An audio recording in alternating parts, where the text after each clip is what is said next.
Everything I ever learned about business, I learned in Fandom.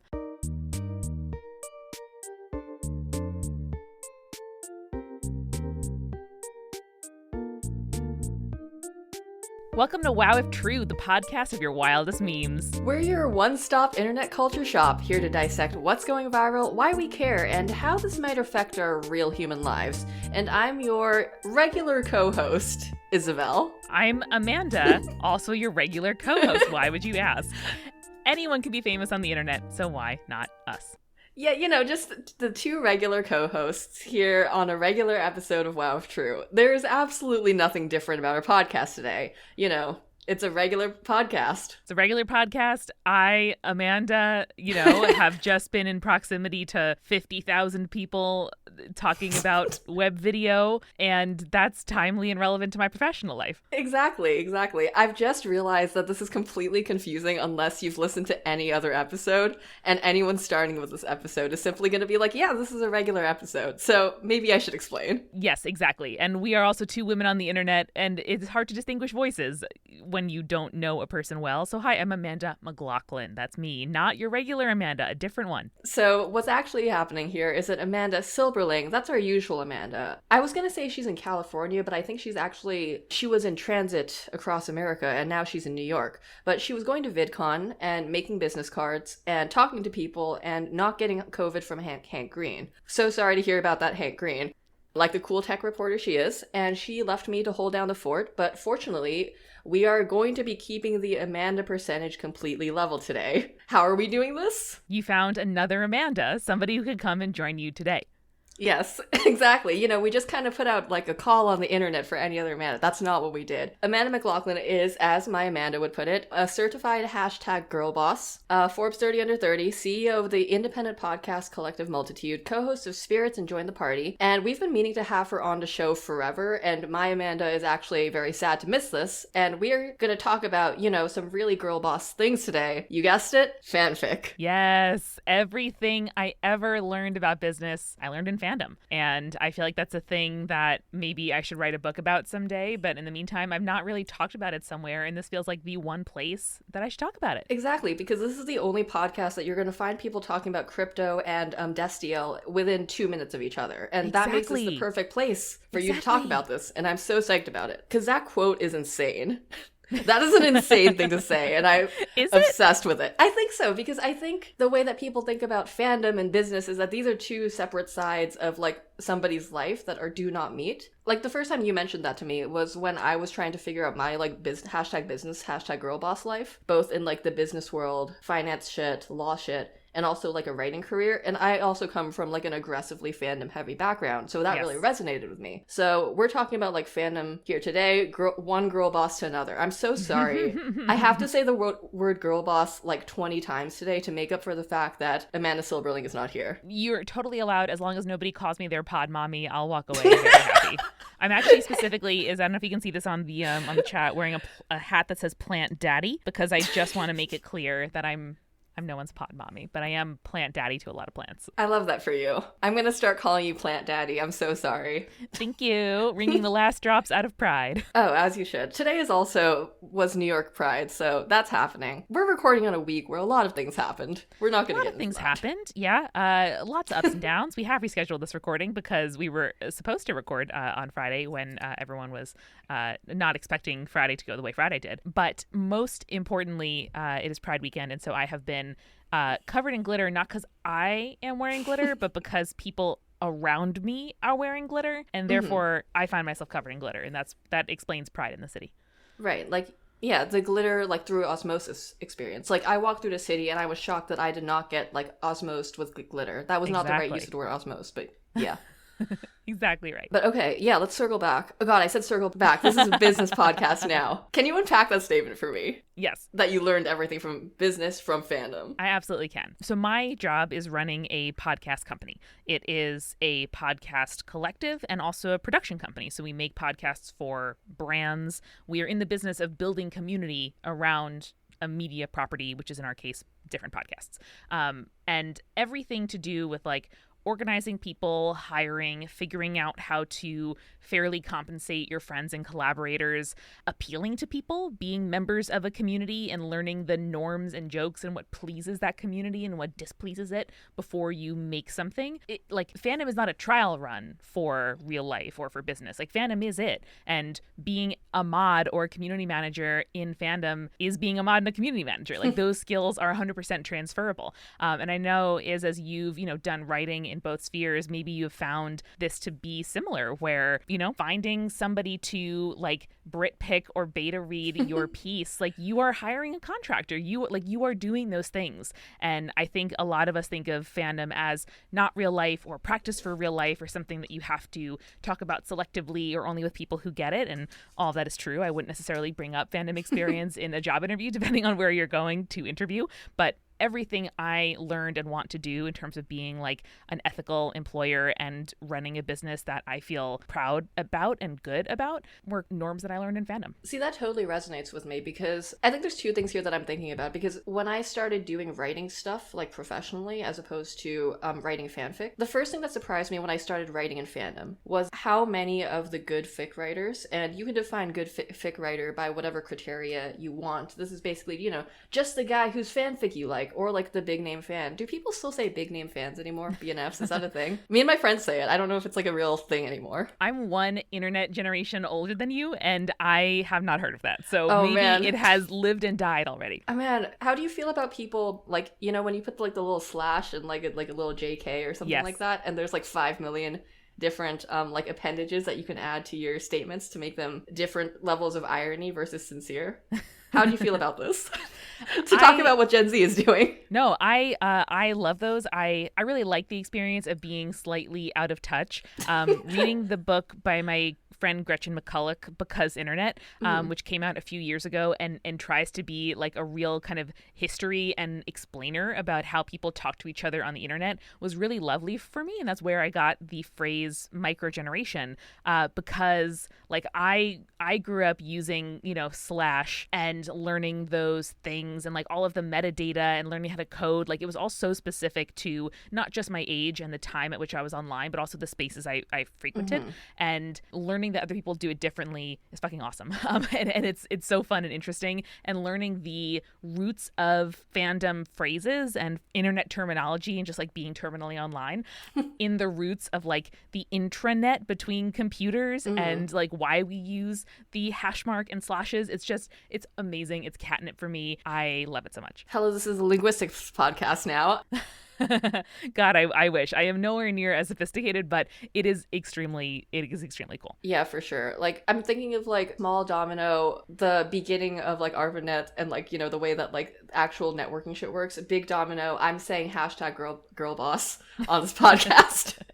Exactly. Or something I learned, I'm gonna like paraphrase it, but do you know how you say like pining Kirk with an exclamation point? The interrobang usage, yeah. Exactly, like a descriptor of a character or a place or a ship that goes before the person. It's like, why do we do that? We don't do that in English a lot. And why do we use an exclamation point? And it's because when you would go to kind of like browse a directory or to email somebody at a specific place, you would email like Jen at the College of Arts and Science at NYU. And those descriptors, the way that you navigated that and told the computer that you wanted to like interrogate deeper within a bigger thing is an exclamation point. And that's why the like fucking awesome librarians that invented the internet started doing that in the first place. Shit, that's actually cool as fuck. Okay. Isn't that awesome? I didn't know that. Yeah, thank you for telling me. Yeah, no, it is so cool. And to connect back to like, why we do business and like how that has roots in fandom, I think that learning stuff like that, and especially growing up in fandom in like the 2000s and early 2010s, which is when I was, very, very online. And like that was the, bulk of my social life and my friends. There were reasons why we did everything. Like there were reasons why, we formatted like our fic headers before the fic was out the way we did. There are reasons why, challenges come up and why there are tropes and why, you find a beta reader and you can say it's Brit picked or it's not Brit picked. And, you're giving people information, and anytime like you can ask somebody like, oh, why do we do it this way? Or, why is the culture this? Or like, where'd that joke come from? from. The community was young enough that someone knew, and there was someone there who was like, well, actually, this fandom stuff started with the Kirkspock zines that were mailed to each other in, not that long ago from 2004. Like, yes, it was 30 years, but it wasn't 130 years. Like, it was in living memory. Right. And that, I think, is a really good impulse where, you show up to work someplace and they say like, oh yeah, we do things this way and maybe it's not that efficient, or, nobody knows why, or like, this is just how it's done, good luck, goodbye. You don't have to stop there. And I think good companies and healthy organizations have a sense of awareness and kind of just like, self-awareness of why the norms are what they are and what to do about them. And being in fandom and being like, you know what, I think it's really helpful actually if we, disclaim this bit of content, or this is a really good joke and I'm going to keep saying like it's this person's joke and I fucking love it and like let's make it a thing. That is building culture. That's changing culture in a company. And maybe, again, people might not think of it that way, but it's totally the same muscle. You're doing the same thing. I never thought about it that way. I think there's also like an interesting situation here where fandom will switch platforms like basically every 2 or 3 years, but you keep a lot of the same people who are around, or they have, because like, delighted to tell you that the Kirkspock zine information is still floating around there. Yeah. And in the like early 2020s, and that I see it fairly regularly on my like various socials. So like, I don't know, like that historical memory of that is still alive and well. But there's an interesting situation, I think, that, is it weird if I say that every single like platform that fandom is on, it feels like a new startup, if that makes sense, where everybody's trying to figure out like what the norms are, what are we bringing from previous places we've quote unquote like worked at and like interacted in, and how that interface is what we're trying to build here. Because there's an interesting like difference in the way that fandom works between like Twitter versus like Tumblr versus like TikTok, and like what people are going to start doing as the main form of content sharing based on those platforms. This kind of got away from business. I just think that sort of stuff is pretty interesting. No, it is. And I think the thing hanging over all of this is the fact that in fandom, nobody is making money.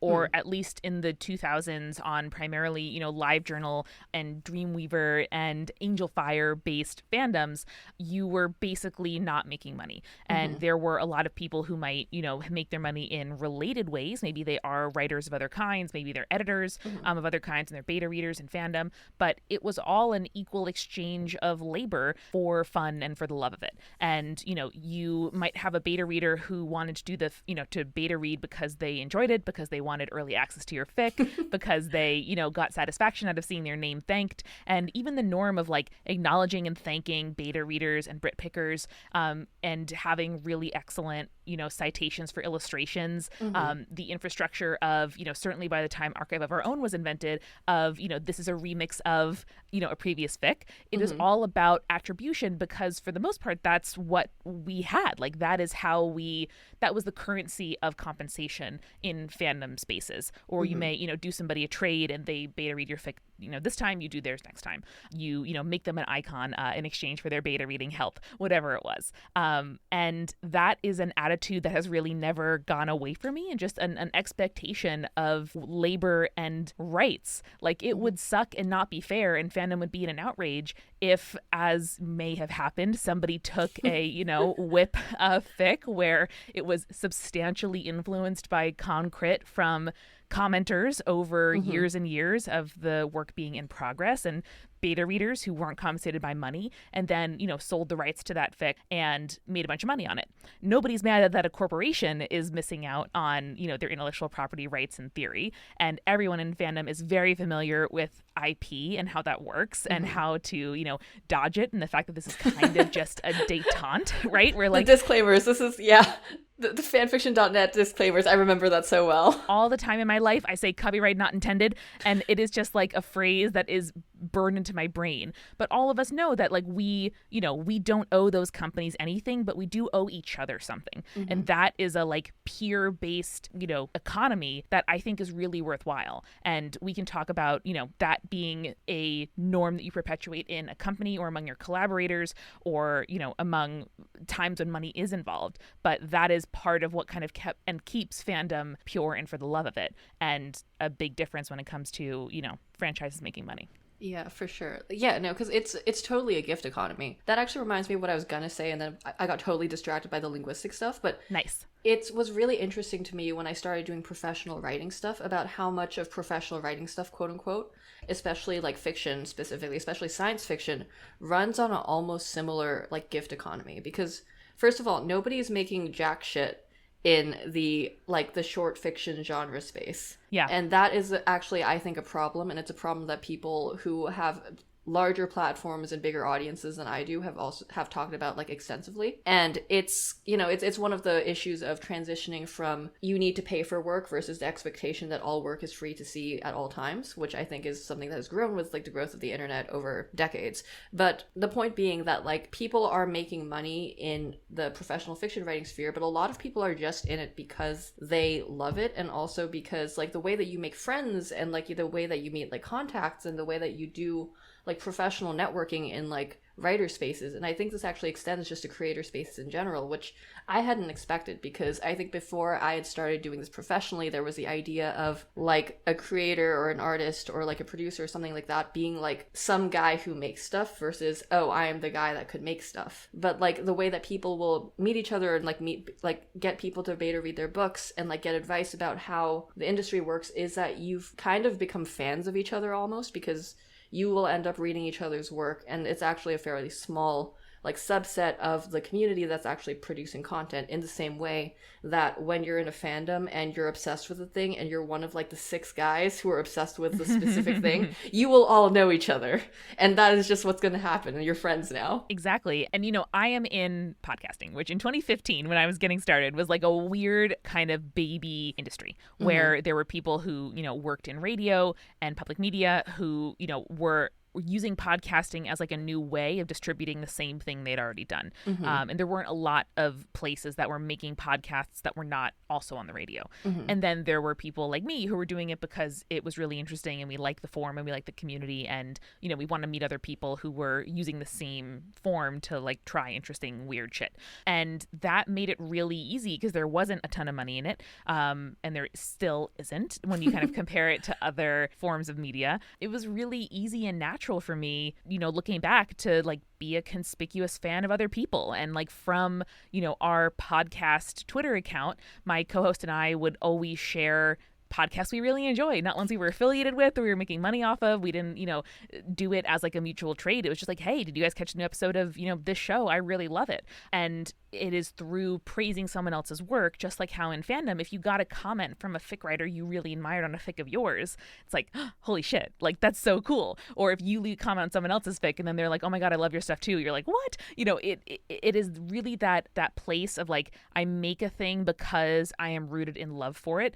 that every fan feels. Anyone who's like read fanfic knows that impulse of, you know, I love it, I want to dwell in it, I want to extend this experience, you know, I need to bond with others over this thing. There is a just palpable difference and I would say like advantage in starting from that place where, you know, now 7-8 years later, you know, the people who I was just friendly with and going to meetups with and talking with about how much we loved other people's podcasts have jobs doing this now. Not all of them, but some of them, enough of them. And that is how, you know, making those friends and contacts where you're, you know, trading services, I edit your resume in exchange for you making the graphics to my first podcast, you know, kind of thing. Like no one has money, but we do have trade and we do have attribution and we do have the ability to like, you know, raise up your work on whatever platform we have. And that grows into, oh, I can give you a contract. Oh, I can give you a job. Oh, you can pay me, you know, to do something. It's a long game, and it's based in building relationships and cultivating community. And, you know, nobody in Fandom is approaching it, I hope, from a perspective of like, how do I make money off of this right now? Right. Because that would be insane. It's like, no. The long game there would be insane. It's like, yes, I will pretend to love this ship so much and do all these acts to get money at some point of this. Like, that's an insane thing to do. And you can know that people are not in this for that reason, because only an insane person is spending 6 hours a day talking about the ship. Anyway, that's just my rant.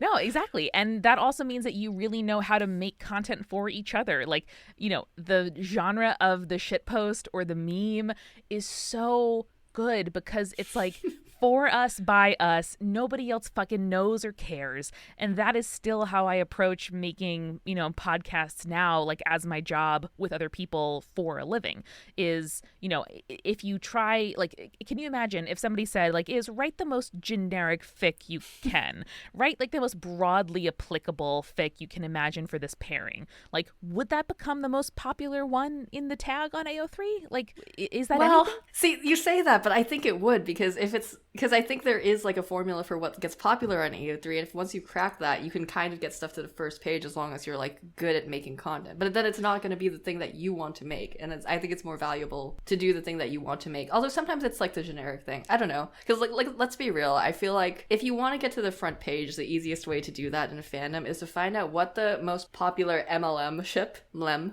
is. Do some sort of, weirdly right now I think chat, like I see a lot of chat fics that make it to the front page, which I'm like, okay, this feels very 2010, but that's fine. In my day, that's like a five times fic. Oh my god, 5 times fic. Wait, do you remember that weird genre of fic where it'd be like guide to your new, like, insert character name here, and it would be like an instruction manual for like the character and bringing them home as if they were like a robot doll? Oh no, but you're gonna have to send me some examples of this. Okay, so like basically it would be like, oh god, let's take Sasuke for an example. Everybody knows who Sasuke is. I hope people know who Sasuke is, otherwise I'm gonna feel really old. Actually. But it would be like, congratulations on the purchase of your new Sasuke Uchiha. Oh my god, and then it would amazing. be like things to keep in mind about your Sasuke Uchiha. And then it would be like, here's like what his relationships are like. He likes tomatoes, so he comes with a complimentary tomato. Like, it would be as if it was a guide for you were bringing home like an action figure or like a toy or like adorable. A pet or like I can't, like an android or something. And yeah. No, it's immediately evocative in my mind, which means that it's a good format, and I see why it caught on. I kind of wish those came back, because those were insane in retrospect. Well, you have the power. Oh god, maybe that's my new calling. Maybe I'm gonna go, I will single-handedly revive that format of fic. Exactly. But I think the broader point stands of like, you have to know what people like in order to deliver it to them. And I totally agree with you. Just kind of chasing what people like is never going to be sustainable. I think any fanfic writer, almost, I can't imagine any of us get into it because we want the kudos, the likes, the comments. Like, those things help, but you don't start writing, fanfic for an obscure pairing because you want popularity or some material benefit out of it. And I think that's a good attitude to approach community building in any other medium with too, of like, I know specifically that if I have fics like this where like I'll have one comment and 50 views on a fanfic, and the one person is like, holy shit, I also watched this show, read this book, like this was the pairing that stood out to me. I'm so glad I'm not alone. And like that to me is how I measure my success, and that is there's lots of kind of like business school takeaways from that kind of exchange that we can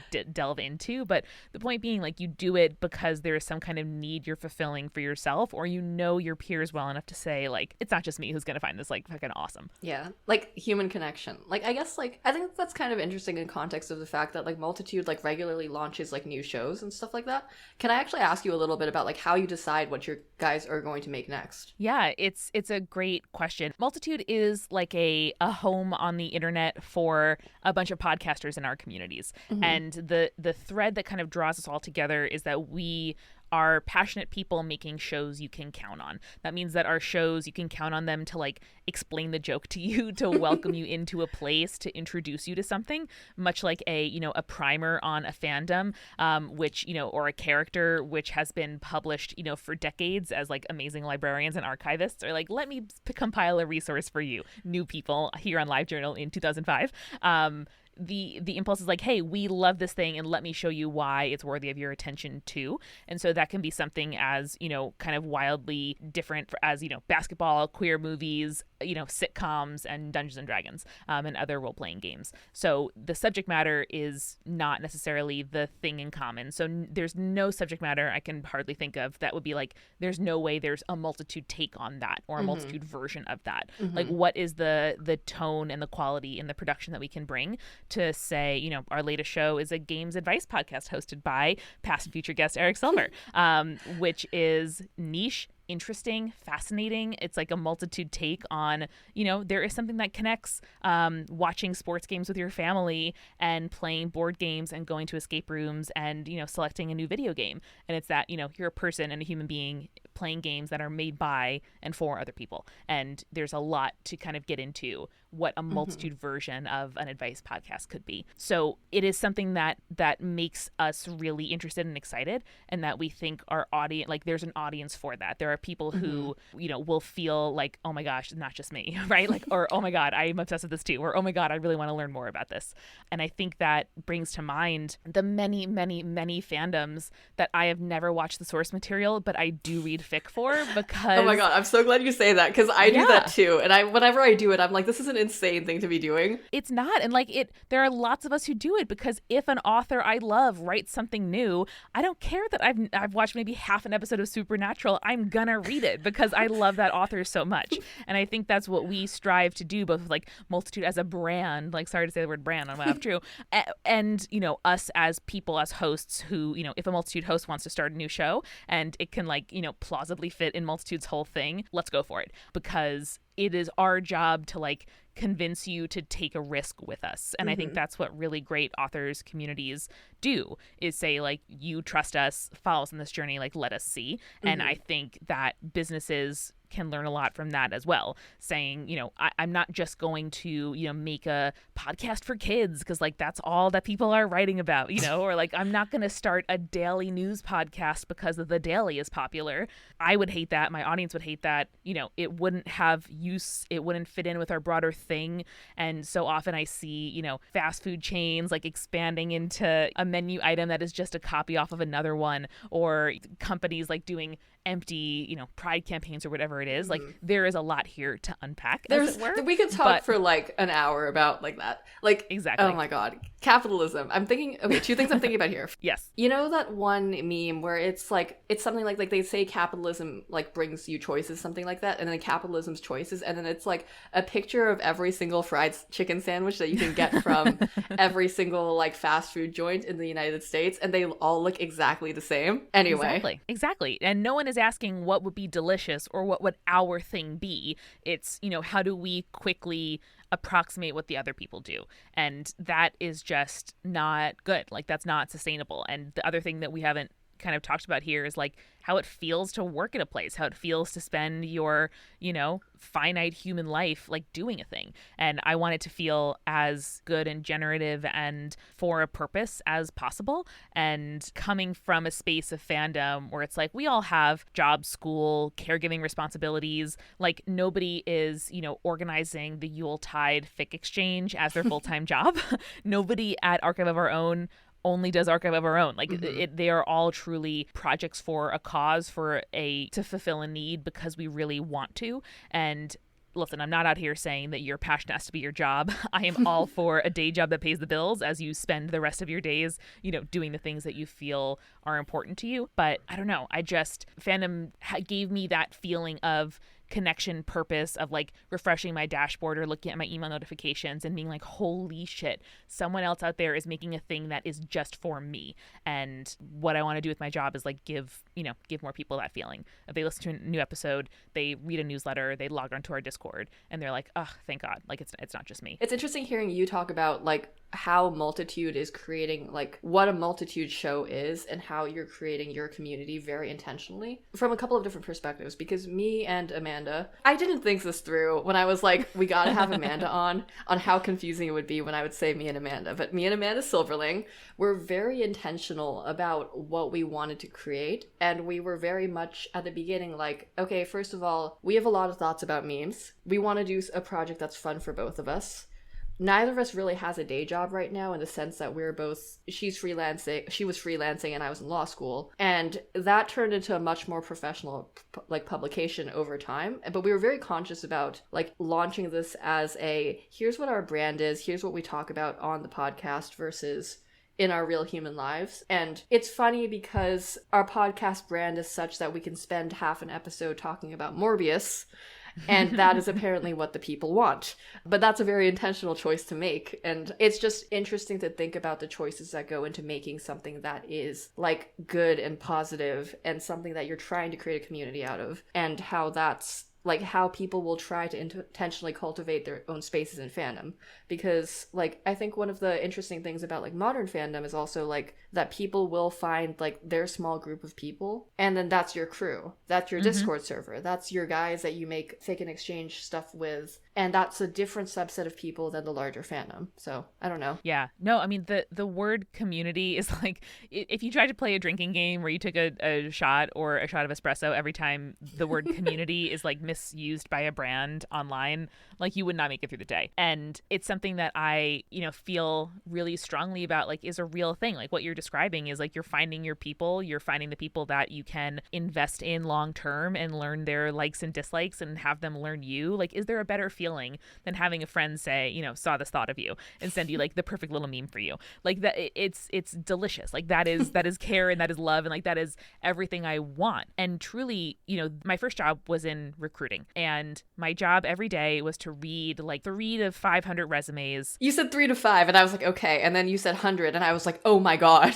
Yeah, of like 300 to 500 resumes after they'd been scraped by the like HR software of, MBA students who wanted to work in finance. And my job would be to somehow pick like 30 to pass along to some boss for them to read, and then, call a few people. And at that point, like I have a lot of thoughts and feelings about resumes at that point, because they are truly a form. But what I learned after all that time is like, you need just something to make you stand out. All the things that I kind of feared would make me weird, like I was an English major, but I was working in finance. Like now I am a podcaster, but all my professional experience is at like huge corporations. I thought that was like a narrative, muddying.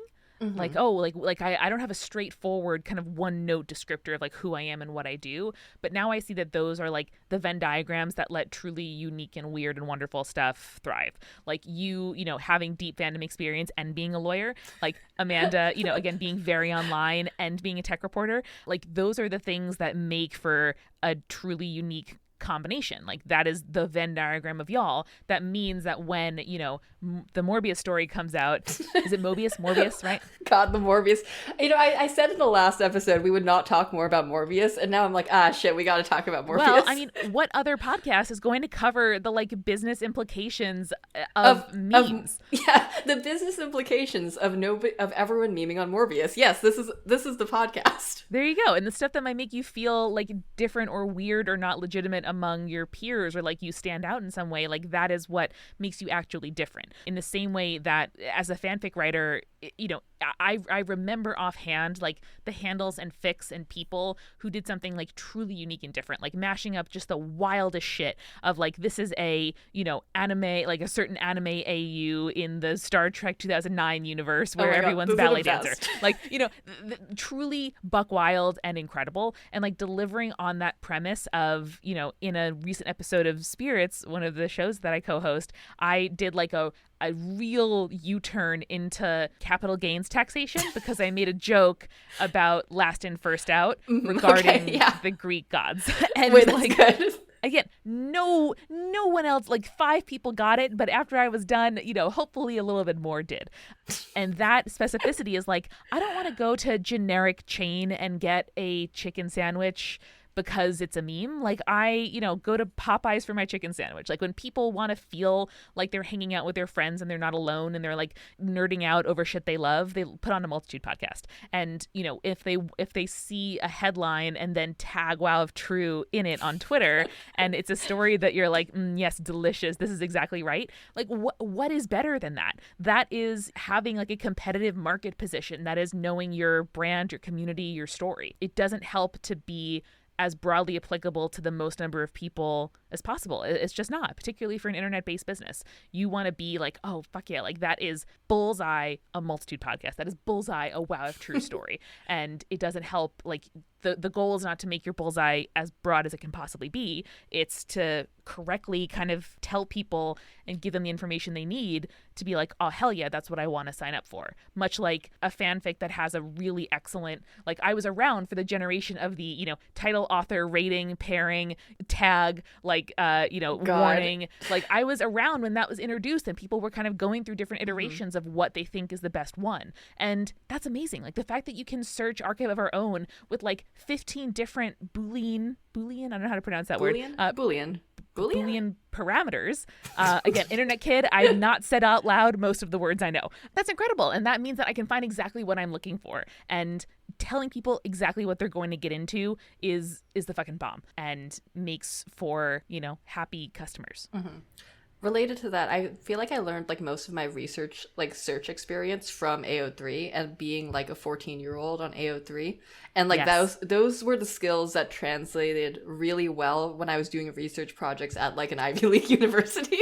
Anyone who has had one of their fave blogs change their URL on Tumblr and all the links immediately break basically has a master's in information theory. Like, come on. Like, we all know what this is about. God. I feel like one of the big things I wanted to ask you about here is like, do you have advice for people in fandom who like, and how fandom like relates to business? But I feel like you've just given me that along with, here's how you can make your fandom experience better. I didn't get into fandom thinking it would be an asset to my job one day. And I think if people attempt to get into fandom because it'll be a professional asset, that probably sucks.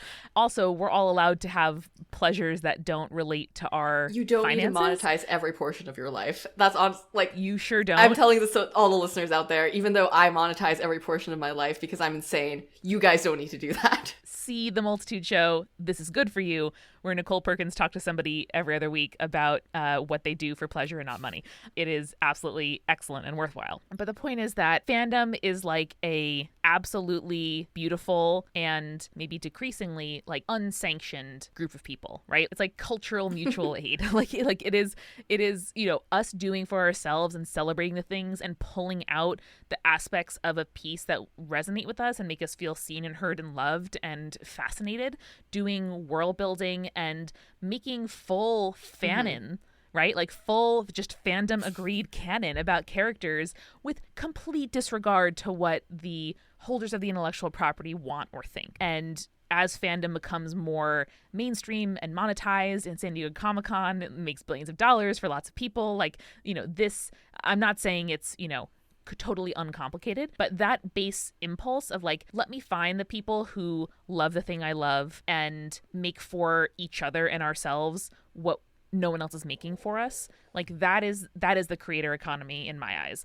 Like Amanda Silberling does lots of great reporting, and there are lots of people writing and talking about, how people are trying to like make tools but also make money and potentially exploit like those of us who are in this space. But ultimately, like, that is really beautiful. That is like peer-to-peer support and creation in a way that has nothing to do with the corporations that made the intellectual property in the first place. And that kind of fandom urge to be distrustful of and not really believe that anything is permanent or allowed or sanctioned on the internet is a great one. Like our urge to like invest fully in pseudonyms or internet branding, to download PDFs of the fics we love because LiveJournal might get bought by a Russian company and decide that gay shit is illegal. Hey, like, use lots and lots of systems to hide the stuff you're making from the corporations that don't want it to exist.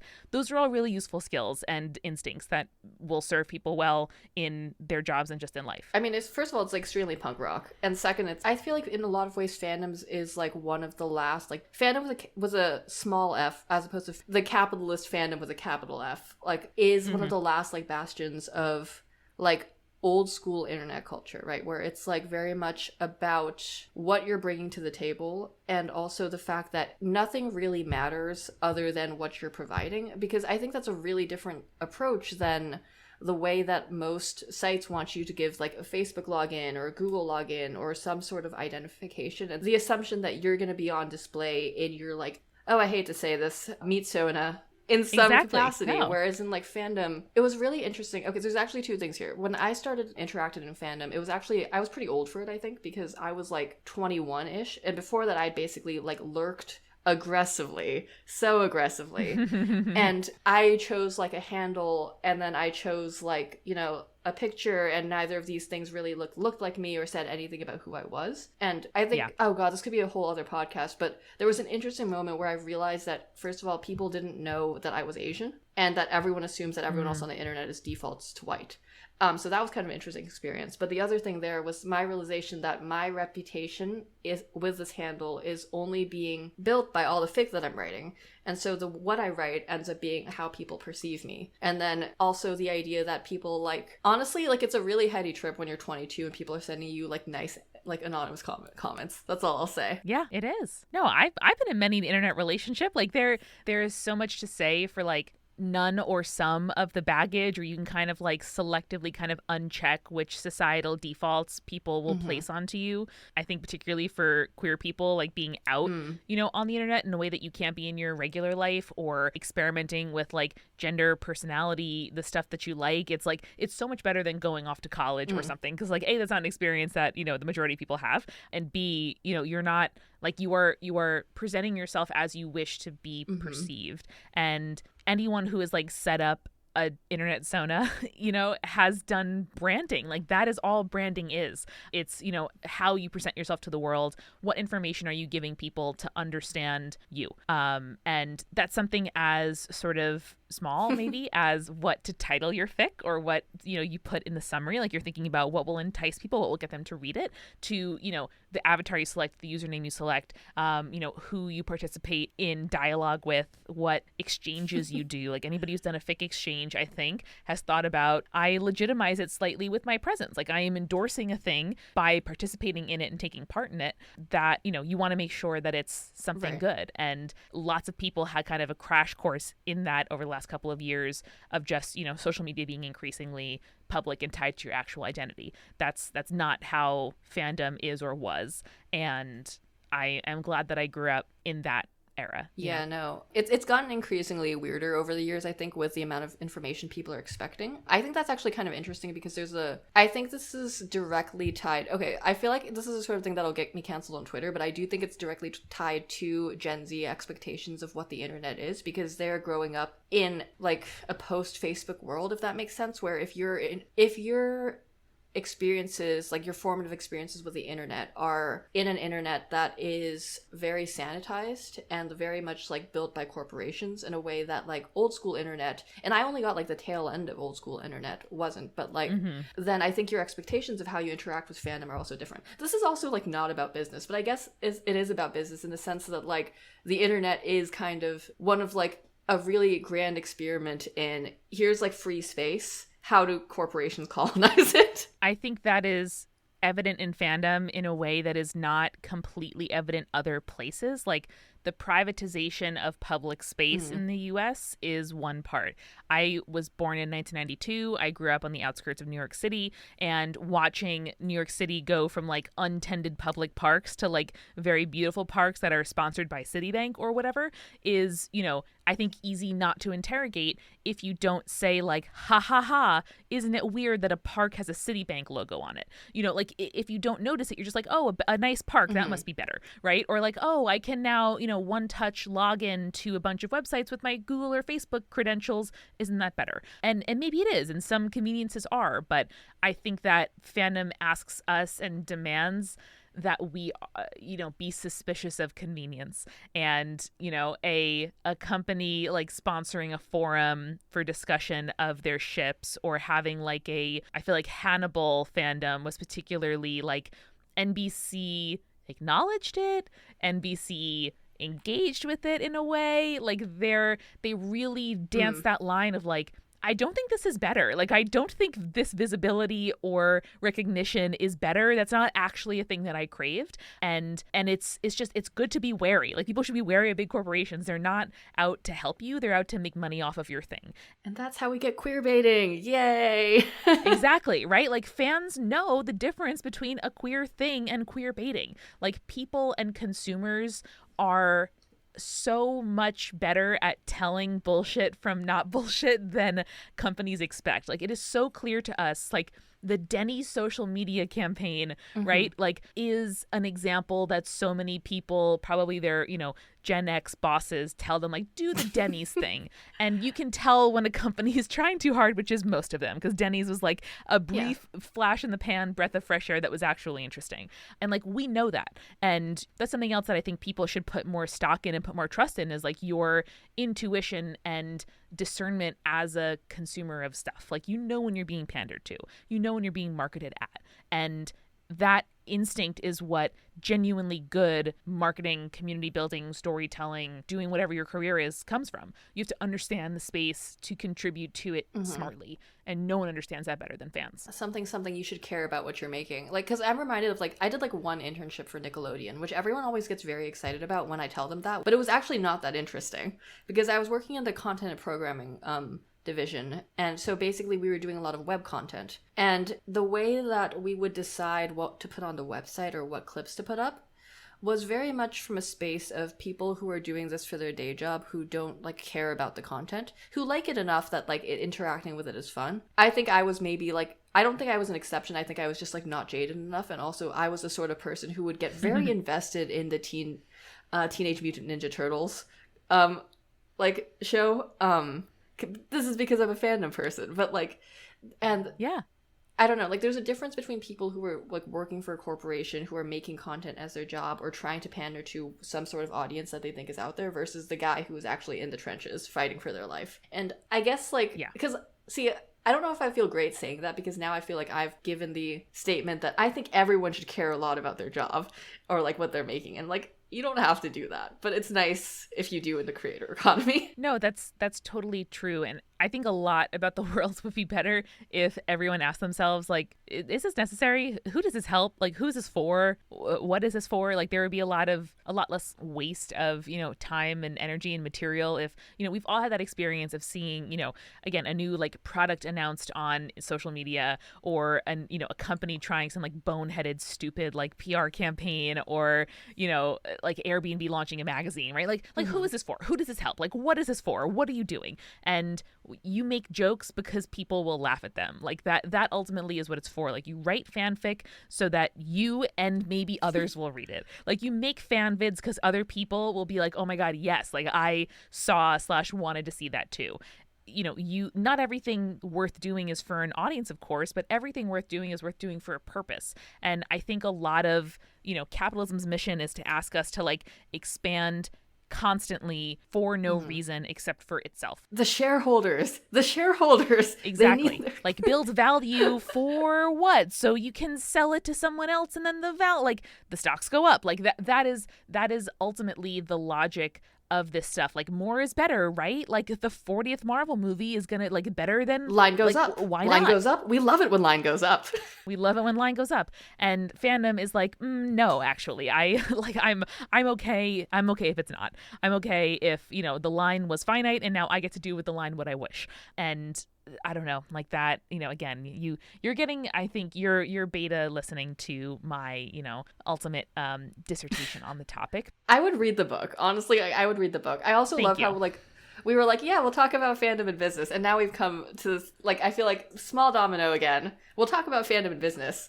Large domino, fully anti-cap. Fully anti-capitalist. That's what it is. Come on. Like, I talk about it all day long, and I still can. Oh, man. Okay, so we've talked a lot about how capitalism shouldn't exist and fandom should exist. But let's say you're in fandom and you have to live in a capitalist society. I guess, like, do you have any advice for people on that? Because, and I'm asking this for purely selfish reasons, because I'm in fandom and I live in a capitalist society and I make a podcast about memes. You can connect these dots. I think part of it is resist the urge to trivialize your labor and experience because it relates to fandom. If you are a moderator, a designer, a editor, a beta reader, a writer, an artist, all of the stuff that makes fandom go, right? Like, if part of what you do when scrolling your dash is, you know, ignore the Pokemon man that's on Tumblr right now, and also, you know, see, like, you know, when jokes hit, or you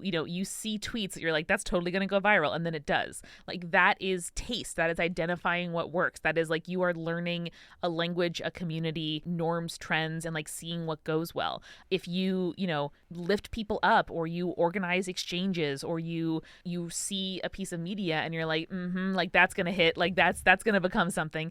Like, all of those are skills that I wouldn't necessarily describe the context in which you know them, but you know them and you're good at them, and that counts. And so when thinking about, again, your job doesn't have to be your passion, but saying to yourself, like, yeah, you know what, I have beta read like multiple millions of words of fanfic, and I'm really good at giving edits, as to copy edits or story edits or character notes, or looking at consistency. Like, there are jobs that play on all of those skills that are worth considering.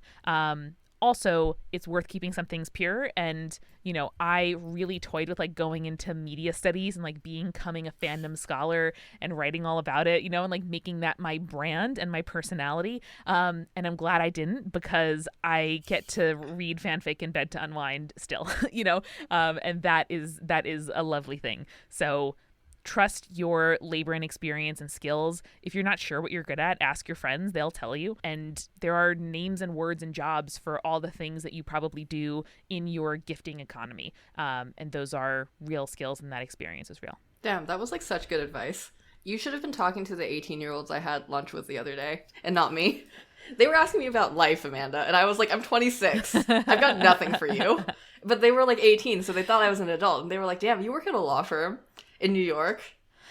How? And I was like, buddy, I don't know either. This is very weird to me. Everyone is making it up, and a lot of politics and the world and local government are probably a lot less organized than, your favorite fandom or group text or Discord server. And, take that with the sort of terror that it implies, but also you are probably a lot more qualified to do whatever it is you want to do than you think you are. That was so wholesome. Hello and welcome to the Midroll, the part of the podcast where I am tragically Amanda-less. Today your Midroll is brought to you by the seltzer I'm drinking. Without it, none of this would be possible, and I would be coughing. Anyway, let's get into it, because today I want to tell you about our Patreon. Hopefully by now you think we're fun, fresh, funny, and not totally fucking annoying. And if you're wondering where you can support us, please support us. Look no further than patreon.com/wowoftrue. I like to think that the Patreon is a win-win situation for everybody on all sides of this podcast. Me in your ears, you with me on your ears. I should not have said that, that was weird. We get your help in keeping the lights on and the podcast flowing, because this is an independent production, and every bit of your support actually counts and is genuinely appreciated by real human people. By this I mean Amanda Silberling will text me when we get a new patron. And on your end, you can get a bunch of stuff that we're just super excited to share. At the $5 tier, you get access to content on Patreon, you get to submit questions for our guests sometimes, and you also get access to our absolutely fucking thriving Discord community. And at the $10 tier, you get all of that plus access to our show notes, your name in our Twitter header. And Amanda will literally mail you a friendship bracelet. Like a friendship bracelet, like a physical one. Like you would get at summer camp. They're great. And at $15, you get all of the above and your name, or whatever you want really, into podcast credits. So all of that's cool. All of that you can have. All of that can be found at patreon.com/wowoftrue. And if you're not in a position to support, don't sweat it. Just tell a friend about the pod, because word of mouth is our second best form of advertising. The first one, of course, being featured on Spotify. And anyway, that's all I got. This is a great ad. This ad is the opposite of capitalism, except for the fact where I am asking you to subscribe to our Patreon. So one last time, that's patreon.com/wowoftrue. And now back to the part of the podcast that has Amanda in it. Okay, so we're going to talk about the Pikachu man real quick. Let me tee you up for that, actually. Bring it. Okay, speaking of which, is I mentioned the Pikachu man, who I just saw on the Tumblr app and was like, huh.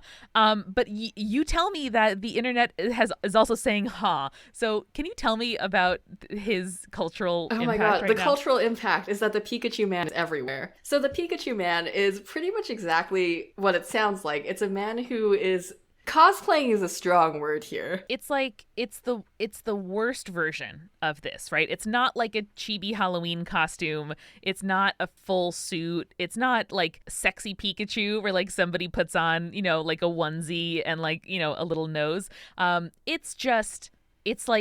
It's like a Cats the movie version of Pikachu is how I would describe it. Yeah, it is a Cats the movie version of Pikachu, and now I'm thinking about what that would look like in Cats the movie, and I'm horrified. Mm-hmm. But basically, Pikachu Man is an ad on Tumblr for Tumblr. Yes, I know. An ad on Tumblr for Tumblr. In the Tumblr app.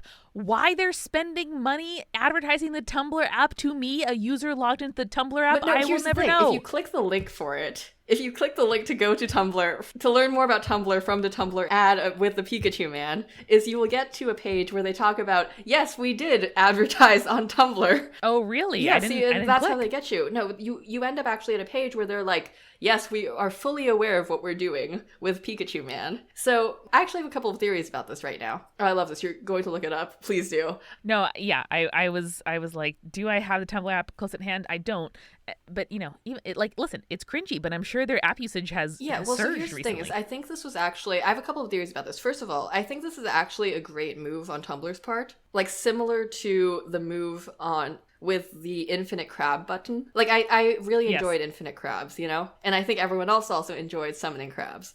Whereas Pikachu Man, it gave the user base immediately something to talk about, because we were all like, that isn't Tumblr dead? Lol. Like, yeah, and the other thing here is that it indicates to everybody that Tumblr ads are a thing, and that you can, because the thing is, you can buy Tumblr ads, and like any user can do that. So this is actually great advertising in the sense of like, Tumblr is putting weird stuff on Tumblr. Right, that's the thing I can do. I can put weird stuff on Tumblr. And the other thing is that it's an extremely funny follow-up to the ball shaving ad. Because the thing that everyone was being driven crazy about before is that there was this ball shaving ad for like a ball trimmer that was just going around everywhere. Yep. And I think what happened is Tumblr saw that was like, yo, people fucking love to be annoyed about stuff. We gotta give them Pikachu Man. Exactly. And you know what? Like, that is for someone. Like, you say what you will, that ad is for someone. Like, they understand to a certain extent, like, what will make an impact and what people will talk about. And I'm sure that their sort of like, intended results and their goals for that campaign isn't necessarily increased ad spend or increased usage. It's, discussion. Hey, I have something heartbreaking to tell you. I think we may be the intended audience of Pikachu Man, considering that we are here on this podcast talking about Pikachu Man. This is what they want. Every time I get an Instagram targeted ad for a product that I actually consider buying, I'm like, fuck you. Fuck you. You know me too well. You have all of my data, and you know what? You are serving me exactly the kind of like, hand-painted clay plant pot that I fucking eat up. And I hate it. I hate it. Goodbye. But it's, it's targeting. Like, that's what they're doing. But at least here, Pikachu Man is, going to everybody. Like, it's indiscriminate. And I think that's the real difference between good advertising and bad advertising.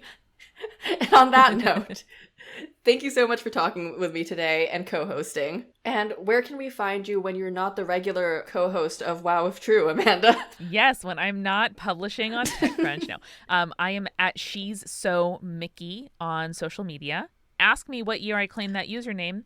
It's before I thought it would be my full brand identity on Instagram and Twitter, where I'm most active. And I run Multitude. So if you want to learn about podcasting, about running a sustainable and ethical business in the 2020 times, go to multitude.productions. We have dozens and dozens of free resources for podcasters and creatives of all kinds. And every dang week, I co-host 2 podcasts, Spirits, which is a boozy dive into mythology, legends, and folklore, and Join the Party, which is an actual play podcast with tangible worlds and excellent storytelling and friends who make each other laugh. It's actually a great time to jump in and join the party because we just began a summer-long Monster of the Week campaign where we are teenagers at Camp Diogenes, which is in whichever state feels nostalgic to you, and we play teens whose summer camp is totally overrun by monsters. I love your teens. Your teens are so awkward, and I mean that respectfully. And full disclaimer, when we were building WoW True, we like copped a bunch of resources from Multitude, so if you're thinking about a podcast, you should definitely go look at their stuff and listen to their podcasts, but also look at their stuff. stuff, especially if you're trying to do audio stuff, because make your audio sound good. This is nothing. If you like this episode, tell a friend. Word of mouth is how we grow. Thank you to all of our patrons, and shout out specifically to Zoe, Bray, Andre, Thea, Brian, and Gabriel. If you want your name in the above or in our Twitter header, slide right into our Patreon at patreon.com/wowtrue. Shout out to Allison Mills, beloved audio editor, who I guess I still owe you brunch, and to graphic designer and Canva warlock Eric Silver, who made our logo, and Sam Rizer, who made our podcast music. You can find us on Twitter as @WowTruePod and Instagram and Facebook as @WowTrue. Had your 15 seconds of internet fame? Slide right into our Twitter DMs and tell us about it. You can also still talk to us about Morbius, by the way. Until next time, let's get weird on the internet.